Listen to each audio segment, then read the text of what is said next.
भक्तगणों, आज आपको श्रीदेवी भागवत में चतुर्थ स्कंद में देवकी के प्रथम पुत्र का जन्म, वसुदेव द्वारा प्रतिज्ञा अनुसार उसे कंस को अर्पित करना और कंस के द्वारा उस नवजात शिशु का वध, यह कथा आपको देवी भागवत में सुनाऊंगा। भक्तगणों, इस चैनल को लाइक करें, सब्सक्राइब जरूर करें। माँ भगवती आपका कल्याण करेगी। कथा सुनिए। व्यास जी बोले, हे राजन, इसके बाद समय आने पर देव स्वरूपिणी देवकी ने वसुदेव के सहयोग से विधिवत गर्भ धारण किया। 10वां माह पूर्ण होने पर जब देवकी ने अत्यंत रूप संपन्न तथा सुडोल अंगों वाले अद्युतम प्रथम पुत्र को जन्म दिया, तब सत्य प्रतिज्ञा से बधे हुए महाभाग वसुदेव ने होनहार से विवश होकर देवी माता देवकी से कहा, हे सुंदरी, अपने सभी पुत्र कंस को अर्पित कर देने की मेरी प्रतिज्ञा को तुम भली भांति जानती हो। हे महाभागे, उस समय इसी प्रतिज्ञा के द्वारा मैंने तुम्हें कंस से मुक्त कराया था। अतएव हे सुंदरी, अतएव हे सुंदर केशुवारी, मैं यह पुत्र तुम्हारे चचेरे भाई कंस को अर्पित कर दे रहा हूं। जब दुष्ट कंस अथवा पारबंध विनाश के लिए उद्धत ही हैं, तो तुम कर ही क्या सकोगी। अद्भुत कर्म का परिणाम आत्मज्ञान से रहित प्राणियों के लिए दुर्गेय होता है। काल के पास में बधे हुए समस्त जीवों को अपने द्वारा किए गए शुभ अथवा अशुभ कर्मों का फल निश्चित रूप से भोगना ही पड़ता है। प्रत्येक जीव का पारबंध निश्चित रूप से विधि के द्वारा ही निमित्त है। देवकी बोली, हे स्वामी, मनुष्य को अपने पूर्व जन्म में किए गए कर्मों का फल अवश्य भोगना पड़ता है, किंतु क्या तीर्थाटन, तपश्चरण एवं दानादि से वह कर्म फल नष्ट नहीं हो सकता है। हे महाभाग, हे महाराज, पूर्व अर्जित पापों के विनाश के लिए महात्माओं ने धर्मशास्त्रों में तो नानाविध प्रायश्चित के विधान का उल्लेख किया है। ब्रह्महत्या करने वाला, स्वर्ण का हरण करने वाला, सुरापान करने वाला तथा गुरु पत्नी के साथ व्यभिचार करने वाला महापापी भी 12 वर्षों तक व्रत का अनुष्ठान कर लेने पर शुद्ध हो जाता है। हे अनय, उसी प्रकार मनु आदि के द्वारा उपदृष्ट प्रायश्चित का विधान पूर्वक अनुष्ठान करके मनुष्य क्या पाप से मुक्त नहीं हो जाता है। यही प्रायश्चित विधान के द्वारा पाप से मुक्ति नहीं मिलती है, तो क्या याज्ञवल्क्य आदि धर्म शास्त्र प्रेरणता तत्वदर्शी मुनियों के वचन निरर्थक हो जाएंगे। हे स्वामी, होनी होकर ही रहती है। यदि यह निश्चित है, तब तो सभी आयुर्वेद एवं सभी मंत्र शास्त्र झूठे सिद्ध हो जाएंगे और इस प्रकार भाग के लेख के समक्ष सभी उद्यम अर्थहीन हो जाएंगे। जो होना है वह अवश्य घटित होता है। यदि यही सत्य है, तो सदकर्मों की ओर प्रेरित होना व्यर्थ हो जाएगा और अग्निष्टम आदि स्वर्ग प्राप्ति के शास्त्र संपन्न साधन भी निरर्थक हो जाएंगे। जब वेद शास्त्र आदि के उपदेश ही व्यर्थ हो गए, तब उन परमाणु के झूठा हो जाने पर क्या धर्म का समूल नाश नहीं हो जाएगा। उद्यम करने पर सिद्धि की प्रत्यक्ष प्राप्ति हो जाती है।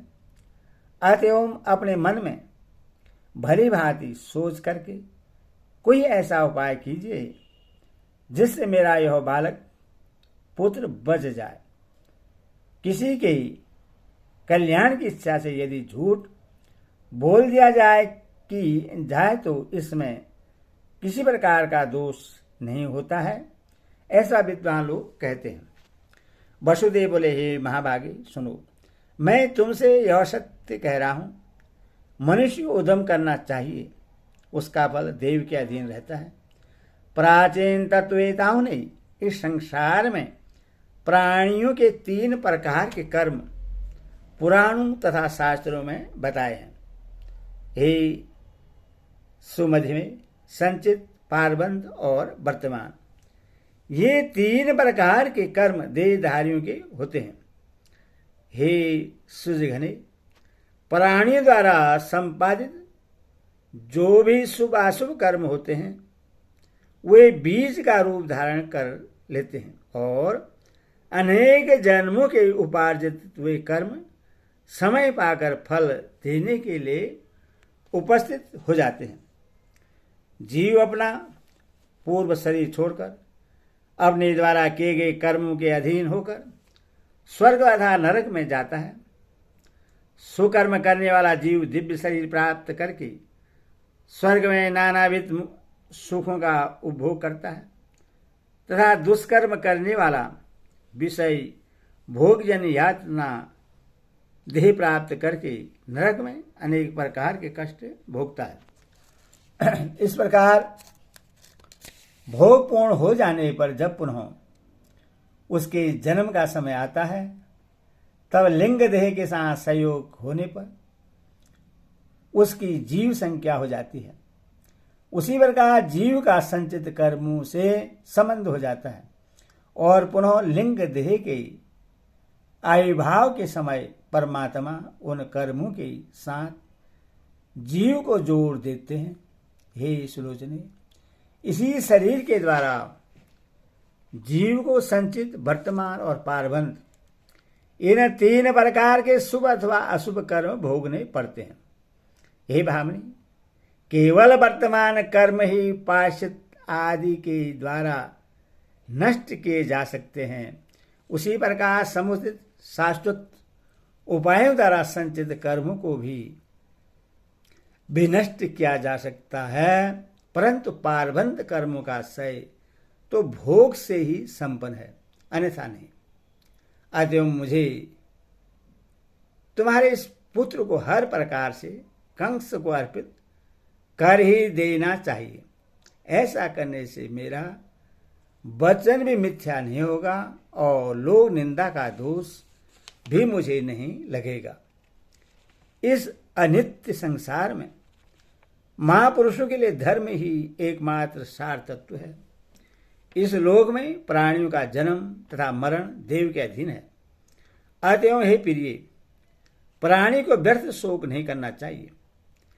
इस संसार में जिसने सत्य छोड़ दिया उसका जीवन निर्थक ही है। जिसका यह लोक बिगड़ गया उसके लिए परलोक कहाँ। अतः हे सुंदर भौं वाली, यह बालक मुझे दे दो और मैं इसे कंस को सौंप दूं।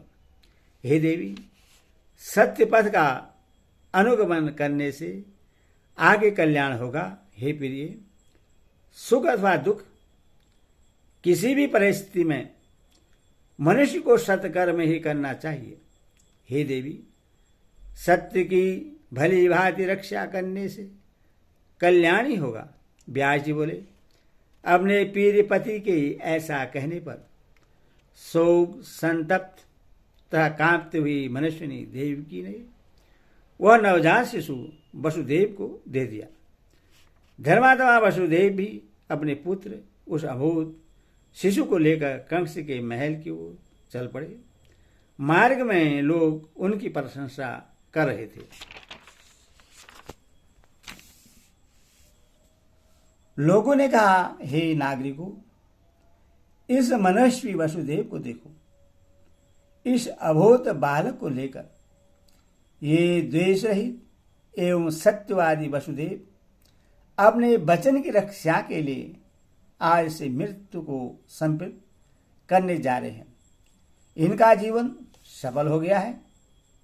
इनके इस अद्भुत धर्म पालन को देखो, जो साक्षात काल स्वरूप कंस को अपना पुत्र देने के लिए जा रहे हैं। व्यास जी बोले, राजन, इस प्रकार लोगों द्वारा प्रसिद्ध होते हुए वसुदेव कंस के महल में पहुंच गए और उस दिव्य नवजात शिशु को कंस को अर्पित कर दिया। महात्मा वसुदेव के इस धैर्य को देखकर कंस भी विस्मित हो गया। उस बालक को अपने हाथों में लेकर कंस ने मुस्कुराते हुए वचन कहा, हे सुरसेन तन्य, आप धन्य हैं। आज आपके इस पुत्र संप्रण की कीर्ति से मैंने आपका महत्व जान लिया। यह बालक मेरी मृत्यु का कारण नहीं है, क्योंकि आकाशवाणी के द्वारा देवकी का 8वां पुत्र मेरी मृत्यु का कारण बतलाया गया है। अतएव मैं इस बालक का वध नहीं करूंगा। आप इससे अपने घर ले जाइए। हे महामते, आप मुझे देवकी का 8वां पुत्र दे दीजिएगा। ऐसा कहकर उस दुष्ट कंस ने तुरंत वह शिशु वसुदेव को वापस कर दिया। राजा कंस ने कहा कि यह बालक अपने घर जाए और सकुशल रहे। तत्पश्चात उस बालक को लेकर सुरसेन पुत्र वसुदेव प्रसन्नतापूर्वक अपने घर की ओर चल पड़े। इसके बाद कंस भी अपने मंत्रियों से कहा कि मैं इस शिशु की व्यर्थ ही हत्या क्यों करता, क्योंकि मेरी मृत्यु तो देवकी के 8वें पुत्र से कही गई है। अतः देवकी के प्रथम शिशु का वध करके मैं पाप क्यों करूं। तब वहां विद्यमान श्रेष्ठ मंत्रीगण साधु साधु ऐसा कहकर और कंस से आज्ञा पाकर अपने अपने घर चले गए। उनके चले जाने पर मुनिश्रेष्ठ नारद जी वहां आ गए। उस समय उग्रसेन पुत्र कंस ने श्रद्धापूर्वक उठकर विधिवत अर्घ्य पाद आदि अर्पण किया और पुनः कुशल सेम तथा उनके आगमन का कारण पूछा। तब नारद जी मुस्कुराकर कंस से यह वचन कहा, हे कंस, हे महाभाग, हे सुमेरु पर्वत पर, हे महाभाग, मैं सुमेरु पर्वत गया था। वहां ब्रह्मा आदि देवगण एकत्र होकर आपस में मंत्रणा कर रहे थे कि वसुदेव की पत्नी देवकी के गर्भ सुरश्रेष्ठ भगवान विष्णु आपके संहार के उद्देश्य से अवतार लेंगे। तो फिर नीति का ज्ञान रखते हुए भी आपने उस शिशु का वध क्यों नहीं किया। कंस बोला, आकाशवाणी के द्वारा बताए गए अपने मृत्यु रूप देवकी के 8वें पुत्र का मैं वध करूंगा। नारद जी बोले, हे नृपश्रेष्ठ, आप शुभ तथा अशुभ राजनीति को नहीं जानते हैं और देवताओं की माया शक्ति भी नहीं जानते हैं। अब मैं क्या बताऊं। अपना कल्याण चाहने वाले वीर को छोटे से छोटे शत्रु की भी उपेक्षा नहीं करनी चाहिए। गणेश शास्त्री के सम्मेलन क्रिया के आधार पर तो सभी पुत्र 8वें कहे जा सकते हैं। आप मूर्ख हैं, क्योंकि ऐसा जानते हुए भी आपने शत्रु को छोड़ दिया है।